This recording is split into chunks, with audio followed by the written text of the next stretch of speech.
And if a man doesn't want to be with me, or I don't want to be with the man. Goodbye and good luck. That's right. What lie made you the most upset, and how would you like to set the record straight? The lie was that I was working as an escort, what is not true, and it's just terrible what's going on out there. I'm very strong, I'm very confident, and I could handle everything. But what I will not allow, people saying lies about me, saying lies about my family, my husband, and I file a lawsuit, and I will file till the end because I will not allow that. She's been a model, she's done commercials.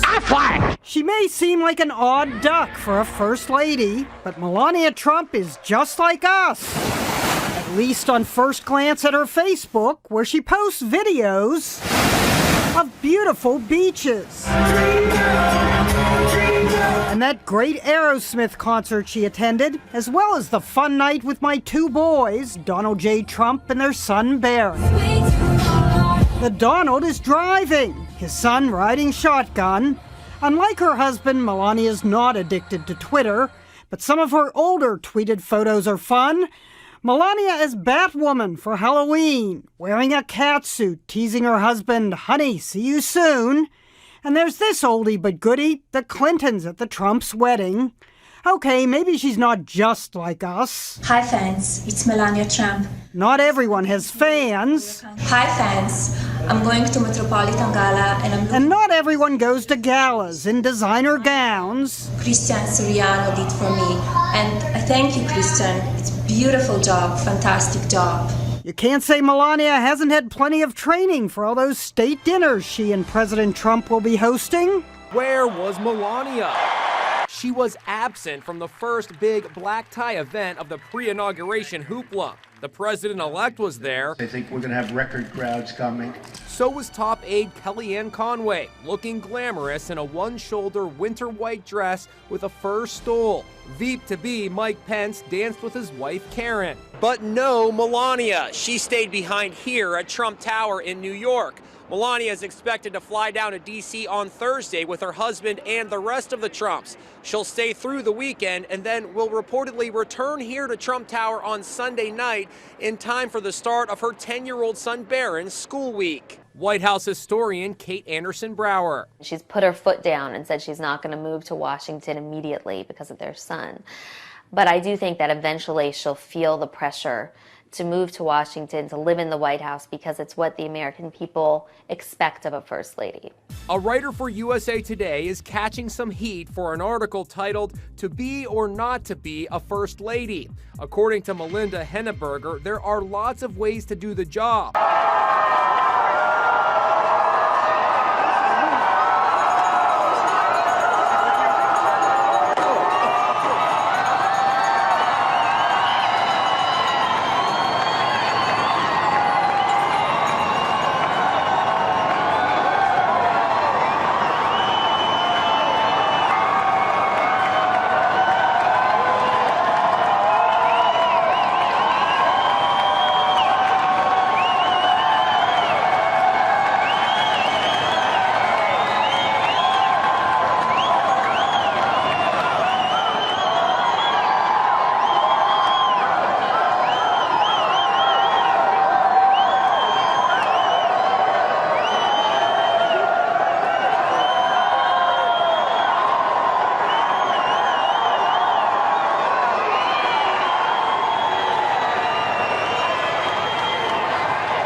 that day in June 2015 vividly. Surrounded by our family and speaking to an audience of millions, Donald promised to campaign on behalf of those who feel the system is broken and does not work for them, those who just want a fair shake, an opportunity for a better education, a better paying job, a better future. He pledged to restore integrity to Washington and respect for America abroad. This is not an ordinary campaign. It is a movement. A movement in which people feel included, inspired, and involved. I have seen it firsthand. We are deeply grateful to the millions of Americans who believe in my husband because they know he believes in you. He believes in America, and he will make fantastic president of this United States. I come here today to talk about my husband Donald and his deep love and respect for this country and all of its people. I have come here to talk about this man I have known for 18 years. And I have come here today to talk about our partnership, our family, and what I know for sure in my heart about this man who will make America great again. I know exactly what that means. I grew up in a small town in Slovenia near a beautiful river and forests. Slovenia is a small country that back then was under communist rule. It was a beautiful childhood. My parents were wonderful.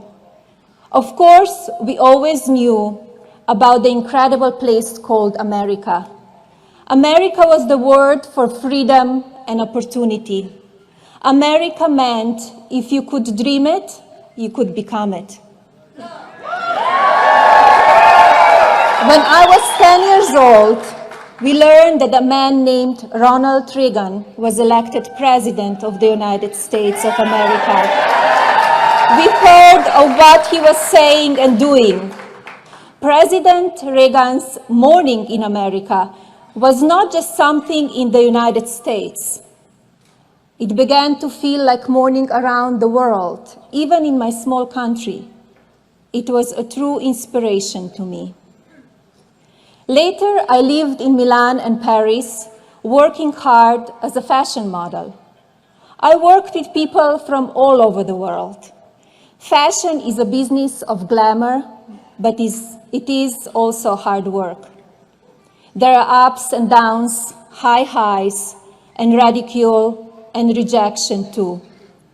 I loved my work, and as a young entrepreneur, I wanted to follow my dreams to a place where freedom and opportunity were in abundance. So, of course, I came here. Living and working in America was a true blessing, but I wanted something more. I wanted to be an American. After a 10-year process, which included many visas and a green card, in 2006, I studied for the test and became a US citizen.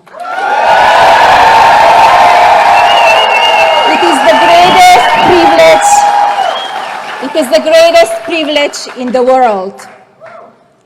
I'm an immigrant, and let me tell you, no one values the freedom and opportunity of America more than me, both as an independent woman and as someone who immigrated to America. Love for this country is something we immediately shared when I met Donald. He loves this country and he knows how to get things done, not just talk. He certainly knows, not just talk. He certainly knows how to shake things up, doesn't he?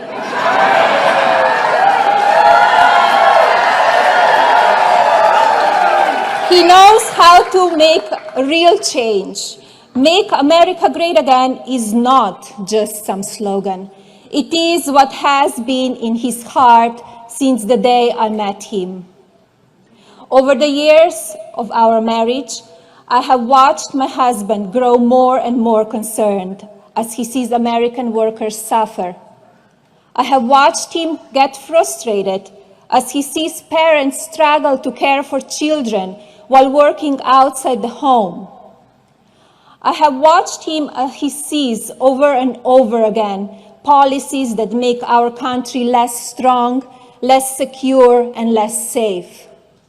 Every time my husband learned of a factory closing in Ohio or North Carolina or here in Pennsylvania, I saw him get very upset. He could see what was happening. He saw the problems.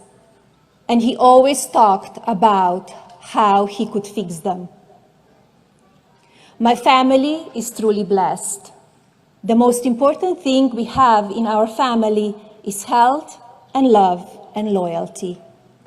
Donald has built a very successful company. The privilege to go to work each day to do a job that he loves, alongside of his adult children. This is a great blessing for any parent. He had a great and fulfilling life.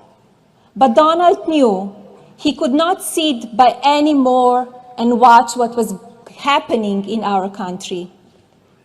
And that is when this campaign, this movement began.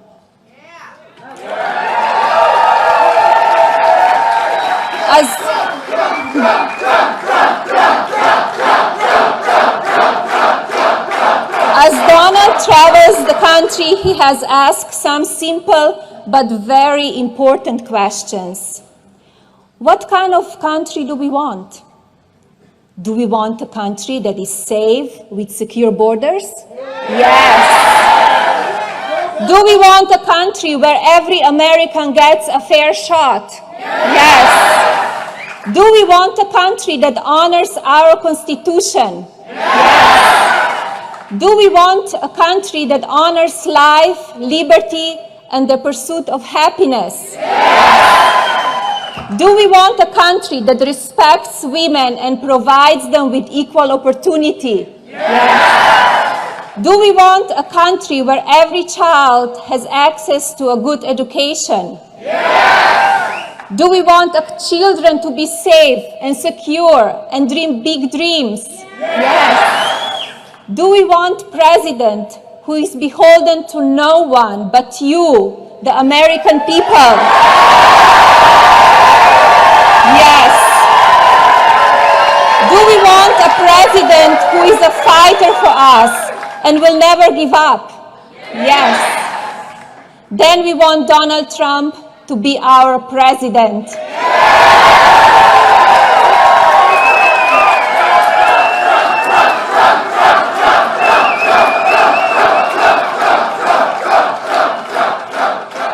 People have asked me, if Donald is the president, what kind of first lady will you be?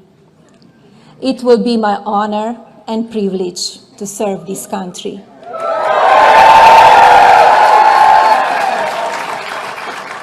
I will be an advocate for women and for children.